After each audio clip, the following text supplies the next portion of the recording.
But the ordinary Palestinians rose up because you denied them basic rights. I lived there.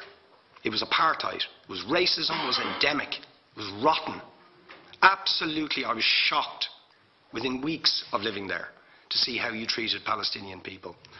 And isn't it the fact that the law of return, which is the basic law of the Israeli state, is a racist apartheid law because it confers rights on Jews that it denies to Palestinians.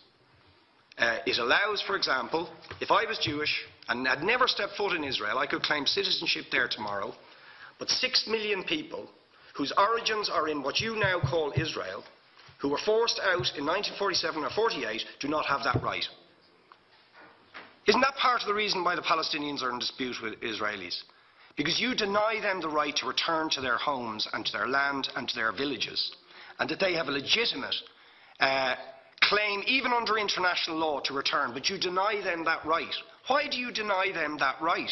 And why do you give that right to other people who have no connection whatsoever with the land, whether you call it Israel or whether you call it Palestine? Why do you continue to seize land, if you're serious about Oslo and the two-state solution? Why do you continue to seize land, which under that agreement is land designated to be Palestinian land? 500,000 people, most of which has taken place since Oslo. You allow that to happen. Why do you allow it to happen if you're serious about giving this land to the Palestinians? It's absolutely extraordinary. And it just, are you not just taking us, Ambassador, for idiots?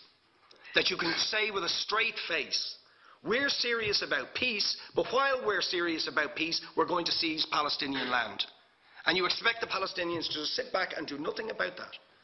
And the world to accept that that is an acceptable way to behave. And you asked earlier on, could we have some constructive solutions? Now you know what the Palestinian people have been asking for. Far less even than some people would ask for. Because I believe the whole apartheid system should be dismantled. But what they've asked for is to lift the siege of Gaza. Just to lift the siege of Gaza. Let them have an airport. Let them have ports. Let them not be dictated to by a government for whom they do not vote as to what can go in and out of their territories, whether they will have power, whether they will have clean water, whether they will have medicine.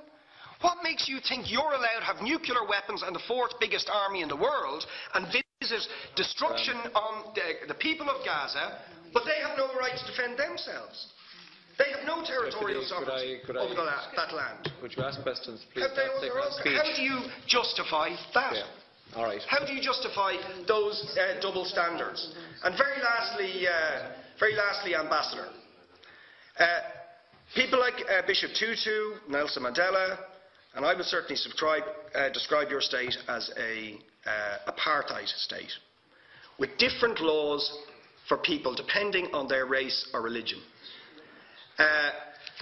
Now, isn't that just the case that, for example, at checkpoints going into the West Bank, there's a channel if you're Israeli or European, and there's a channel if you're Arab? Just because you're Arab. If you came into Dáil Éireann and they stopped you and said, "Are you Jewish?" "Oh no, sorry, you can't come in through the same entrance as Irish people or European people because you're Jewish," you would call that racism and apartheid. But yet, you practice that. You practice that with your checkpoints and your military barriers and your apartheid wall. How can you justify that?